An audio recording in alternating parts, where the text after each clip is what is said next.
Sábado Verde, radio y podcast, en la radio pública de la ciudad de Buenos Aires. Ahora vamos a hablar en una entrevista telefónica con Mariano Villares. Mariano Villares es el fundador de Sustentabilidad Sin Fronteras y nos estás escuchando, Mariano, bienvenido. Así, los escucho muy bien. Bueno, ¿cómo estás, Mariano? ¿Dónde estás en este momento? Nosotros siempre tenemos esa pregunta de cábala de Sábado Verde para imaginar también, ¿no? ¿En qué lugar te encontrás?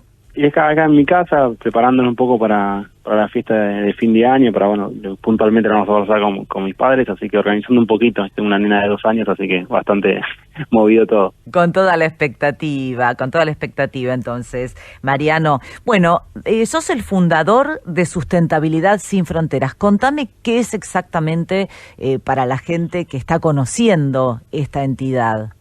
Bueno, con Naya Cuello los dos fundamos Sustentabilidad Sin Fronteras, que es una ONG que está integrada por jóvenes profesionales, que tiene 5 años, que se constituyó para trabajar en temas de cambio climático. Lo que veíamos es que no había una ONG que trabaje exclusivamente este tópico, entonces decidimos constituirla con un grupo en principio de amigos que veníamos ya metiendo y trabajando estos temas para, trabajarlos de manera unida en una sola fundación y, abarcar todo lo que es reducción de gases de efecto invernadero, cómo nos adaptamos al cambio climático, cómo hacemos llegar a las personas el conocimiento de qué es el cambio climático, cómo nos impacta, por qué es importante conocer y hacer medidas concretas para esto y también exigir, ¿no?, políticas públicas acordes a la emergencia climática y ecológica que estamos atravesando. Mariano, este año estuviste en la COP27, o sea que vas a tener muchísimas herramientas para decirnos cuál es el balance que haces de este año respecto de medidas de concientización sobre el cambio climático. Mira, en primer lugar, poner en contexto que este año se cumplieron 30 años de las cumbres de Río de Janeiro, que fueron las que dieron lugar a la cumbre de cambio climático, a la cumbre de biodiversidad, que terminó hace muy poquito, a la cumbre de la conservación de los suelos. Y la realidad que lo balance, haciéndolo de este año y de los 30 años, es que se avanzó de manera significativa, pero no es suficiente. Estamos muy lejos de que sea suficiente. Vemos que año a año las emisiones de gases de efecto invernadero aumentan, más allá de los compromisos que podamos ir asumiendo y que vemos que los gobiernos, que las empresas anuncian, las emisiones de gases de efecto invernadero aumentan todos los años, y eso es un dato duro y concreto que lamentablemente hasta la fecha no pudimos revertir. Sí, puntualmente en esta COP, en la última cumbre de cambio climático, hubo un hecho muy significativo que por primera vez se conformó un fondo internacional para daños y pérdidas. ¿Esto qué significa? Que va a haber un fondo en donde se va a aportar dinero a los países que ya sufrieron las consecuencias del cambio climático, y esto le repercutió en ya sea pérdidas económicas, pero también puede ser de otro tipo, como pérdida en infraestructura o en los casos más dramáticos y drásticos que vamos a ver en los próximos años, es la pérdida directamente de un país, ¿no? Hay más de 10 países insulares, 10 islas, que sabemos que en las próximas décadas van a desaparecer producto del cambio climático. En las próximas décadas, estamos hablando de muy poco tiempo. Sí, 20, 30 años, hay países que lamentablemente van a desaparecer porque aumenta el nivel del mar y por cómo están posicionados, va a ser imposible vivir ahí. Y entonces, un poco lo que se habla es quién se va a hacer cargo de eso, ¿no? ¿Quién se hace cargo de los platos rotos, de cubrir esos costos, de trasladar a todas esas familias y también el desarraigo que genera eso, ¿no? Se pierde una cultura, se puede perder un idioma, se pierde directamente un país. Entonces, la verdad que es muy grave y las responsabilidades sabemos que no son de todos por igual, ¿no? Hay países que claramente son los protagonistas, los mayores responsables. Si uno junta a Estados Unidos y a China, generan más del 60% de las emisiones de gases de efecto invernadero. Entonces, la distribución de la torta en cuanto a responsabilidad está muy clara. Mariano, y este año que estuviste en la COP27, vos has escrito acerca de eso, has hecho muchas publicaciones. ¿Qué es lo que más te impactó? Y mira, en primer lugar lo que te impacta es la ciudad, porque vas a una ciudad que a unos periodistas la bautizaron como la ciudad de las piletas, porque estabas en el medio de un desierto lleno de piletas gigantes, muy lujosas, pero a su vez no tenías agua potable. Entonces, las contradicciones eran muy fuertes. Y también muy contradictorio hacer una cumbre de cambio climático en una ciudad así, ¿no? Porque es muy ostentosa y que promueve todo lo contrario a lo que nosotros queremos trabajar dentro de la cumbre. ¿Representa en alguna medida, digamos, cuando uno piensa, ¿no?, en la realidad y en los intereses de unos pocos, en el mundo me refiero? Si lo que representa en este tipo de cumbres están los países. Después participan las organizaciones, las ONG como observadores, pero tienen un rol minoritario o de menor relevancia, por decirlo de alguna forma. Y esos intereses, la realidad que las personas más afectadas por el cambio climático generalmente no llegan a las cumbres, lamentablemente, y eso se repite año a año. Mariano, una cuestión que vos comentaste particularmente es acerca de que te impactó mucho Francisquito, este niño de 12 años creo que tiene, que es un gran emprendedor respecto de todo lo que es el cambio climático, ¿no? Sí, la verdad que sí, y aprovecho para darles una primicia. Estamos trabajando para traerlo a Argentina el próximo año. No. Que venga, así. Él está muy fascinado por Argentina, conoce muchísimo, increíble lo que conoce del país, y queremos traerlo para que dé charlas, para que concientice principalmente a sus pares, ¿no? Que vaya a diferentes escuelas, que hable con los chicos. Tuve la oportunidad de compartir 2 días con él. Lo que más me impactó, yo ya me imaginaba el grado de conocimiento que él tenía, porque uno lo puede ver cuando uno lo escucha, cuando ve lo que escribe y demás, pero la empatía, la calidez humana que tiene ese chico es increíble, la verdad que es increíble, así que bueno, estamos trabajando para traerlo a Argentina, que lo conozcan más gente y que su mensaje también llegue acá. Él no vino nunca a Argentina, va a ser la primera vez. Exactamente, sí, no vino nunca y tiene muchísimas ganas de conocer. Mariano, Cari, bueno, te saluda, ¿cómo te va?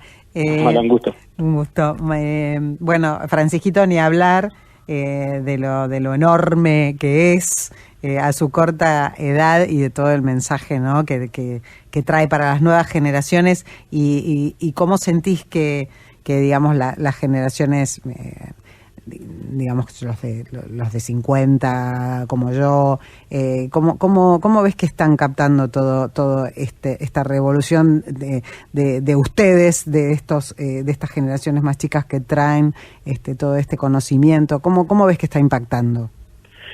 Yo creo que cuesta, pero no te digo que de 50, sino que mayores de 25 años ya cuesta mucho. Ya, lástima. Sí, claro, yo pensé que de 50 para arriba costaba por ahí más. No, te digo, yo te los dividiría como en 2 grupos, hay que dividirlo solo en 2 grupos, dividiría de menos de 25 y mayores de 25. Y cuesta un montón, a mí me pasa con amigos, lógicamente los que venimos trabajando dentro del ambientalismo, totalmente concientizados, ¿me entienden? Pero salgo de ahí, amigos de la escuela, de la universidad y demás, con los cuales no hice toda esta carrera ambiental, y me cuesta muchísimo llegarles el mensaje, le cuesta muchísimo que ellos entiendan lo que está sucediendo y la gravedad de no trabajar, de no impactar en esto. Y en cambio sí veo, no sé, en mi hija de 2 años y medio, de sus compañeritos, en los padres también, que a través de los chicos llegan, que tratan el tema de otra forma, desde lo más básico y simple como la alimentación. Yo veo cómo se alimenta mi hija y cómo me alimentaba yo y cómo se alimentan sus compañeros, y es diferente. ¿Y en qué es diferente, Mariano? Es interesante eso que decís, o sea, porque tu hija tiene 2 años. Sí. ¿En qué es diferente? Porque ella en lo que se alimenta tiene que ver con algo que implementan ustedes con ella.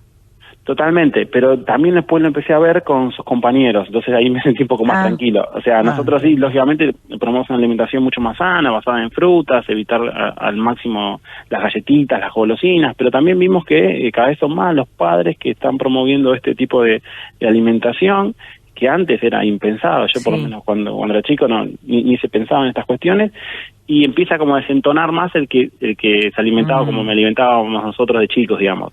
Si bien son puntos, va creciendo, no es la mayoría, ni quiero transmitir eso, pero sí creo que cada vez están aumentando más en punto de alimentación, y después cuando ves chicos de 5, 6, 7, 8 años, también le ves una conciencia ambiental, un compromiso que no se lo ves a las personas mayores, y está muy bueno. Nosotros, por ejemplo, estamos poniendo puntos de recepción de residuos orgánicos en distintos lugares de la ciudad de Buenos Aires, y los que están trayendo los orgánicos son chicos con los padres que vienen, pero impulsados por los nenes, que vieron esto y que quieren contribuir y quieren involucrarse.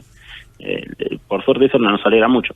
Mariano, porque a nivel político, o sea, ya sabemos los intereses creados, o a niveles empresariales, o sea, los intereses creados que no van a cambiar, pero que no tiene que ver con educación, en realidad tiene que ver con eso, pero poder empezar a educar un poco más, y más que hoy por hoy se ve mucho más el desastre de todo lo que está pasando, con los calores extremos, los fríos extremos, las inundaciones, todo. O sea, esa parte sí es ignorante pensar que está pasando porque se volvió loco el planeta. O sea, no, o sea, todo tiene un porqué, y educar sobre esa base, ¿no? Me parece que ya lo tenemos frente a los ojos, es un poco que como a la vista de todos que esto va empeorando y nos vamos a tener que mudar. Pero ¿por qué nos a Marte. sigue costando, no? Claro, ¿por qué cuesta tanto? ¿Por qué sigue costando tanto? Sí, Sacando, ya te digo, o sea, políticos, empresarios, saca toda esa parte que no interesa, sino el ciudadano común, ¿no? Sí, a ver, los políticos son parte de la sociedad y del sistema, más que nos pese, no son extraterrestres, ¿no? Digo, No. Entonces nos tenemos que hacer cargo también de ellos, y nosotros como ONG y ambientalismo también reconocemos que una de las falencias es que todavía somos muy pocos. O sea, tenemos que crecer en movimiento, tenemos que empezar a presionar más, porque también los políticos nos van a empezar a escuchar a medida que seamos más, y empecemos a presionar esta agenda, y los resultados están a la vista. Cuando hacemos marchas, cuando las marchas son masivas, cuando hay una gran incidencia, las políticas ambientales avanzan. Ahora, cuando esto parece algo de un grupo minoritario, por más que tengamos la razón, por más que tengamos la ciencia que nos apoya y demás, no es suficiente, ¿no? Es necesario concientizar a mayor cantidad de personas. En el mientras tanto, ¿cómo se gestiona la política ambiental y climática? Y somos bastante hijos de rigor. Parece que necesitamos una tragedia, una catástrofe, un desastre natural para que avancen las políticas climáticas. Uno lo ve muy claro en humedales. Es lamentable, pero es necesario que haya grandes incendios para que el Congreso vuelva a tratar la ley de humedales. Si no hay incendios... Y aún el incendio tiene que así ser muy continúan y continúan, o sea, Totalmente. tampoco alcanza, ¿no? Porque hace años ya que se está detrás de ese tema y tampoco se llega, digamos, a ponerle un coto, un fin, ¿no? No, totalmente. Yo por eso dije tratar la ley, no aprobarla, ¿no? Sí, Ni sí, siquiera sí. aprobarla, sino que No. se vuelva Sí. a mencionar en el Congreso, porque si no, no se menciona y se duerme y queda tal ahí. cual. El tema es no darse por vencido ante, justamente, o sea, los incendios los tenemos en la cara, pero bueno, sabemos que hay un sector al cual no le importa. O sea, no es que no lo ve, sino que no le importa. Y no darse por vencido y sumar cada vez cada vez más gente. Es todo lo que vos decís, Mariano, tal cual. Totalmente, hay un sector que le importa no hacer nada, o que le conviene no hacer nada, muy poderoso. Hay otro sector que no está concientizado y no sabe y no le importa, como bien decís, y después estamos nosotros que tenemos que traccionar para aumentar a este sector que empieza a concientizar y entender. Y las generaciones que siguen detrás, ¿no es cierto?, con todos los derechos que tienen. ¿Cuál es tu balance de este año? Y mirá, el balance nacional inevitablemente lo tenemos que vincular con lo internacional cuando hablamos de ambiente y de cambio climático. Sí. En febrero comenzó una guerra, ¿no? Y una guerra mundial, y esto lamentablemente modificó todo, ¿no? Digo lamentablemente porque más allá de la tragedia, que es lo más importante y más significativo, ¿no? Pero si uno lo ve solo desde el sesgo ambiental, y es catastrófico. Sí, Europa abandona el gas, que si bien es un combustible fósil y tiene un gran impacto, pero para agarrar algo peor, que es el carbón, entonces digo, con mayor impacto ambiental, y también flexibilizar un montón de controles ambientales. Entonces, en ese sentido, la verdad que afecta muchísimo. En la cumbre de cambio climático también se ve, Rusia no participa, los otros países ya también empiezan a dudar y empiezan a ver de qué manera avanzar con compromisos climáticos en un contexto donde uno está en una guerra. Y a su vez, si uno lo ve a nivel nacional, la realidad que es un país que tiene una histórica grieta, por lo menos ya hace muchos años que la tiene, pero en temas ambientales esa grieta no existe.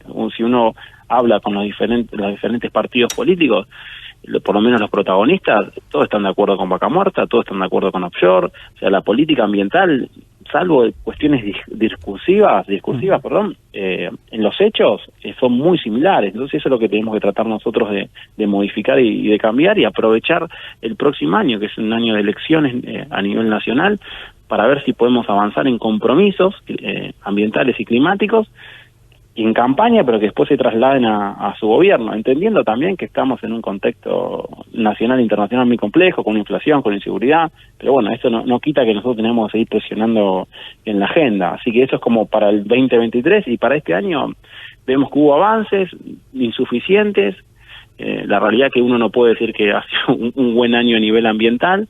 Sí hubo algunos avances interesantes en biodiversidad, especialmente con compromisos de conservar el 30% del planeta, con un fondo internacional también para eso.